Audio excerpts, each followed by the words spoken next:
अस्सलाम वालेकुम। अगर पुलिस एफआईआर दर्ज ना करे तो फिर क्या करे?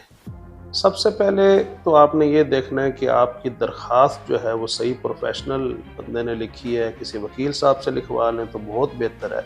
उसके अंदर कॉग्निजेबल ऑफेंसेस का होना बहुत ज़रूरी है। इसके बावजूद अगर पुलिस आपकी दरख्वास्त के ऊपर एफआईआर देने से इनकार कर दे, तो फिर मुतलका डीएसपी या डीपीओ को दरख्वास्त दी जा सकती है।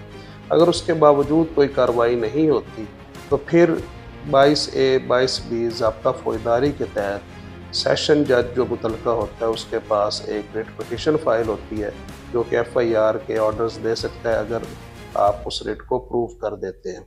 याद रखें, कानून आपकी हिफाजत करता है, बस सही रास्ता इख्तियार करना बहुत ज़रूरी है। मज़ीद कानूनी रहनुमाई के लिए हमारे चैनल को सब्सक्राइब करें। बहुत शुक्रिया। अस्सलाम वालेकुम।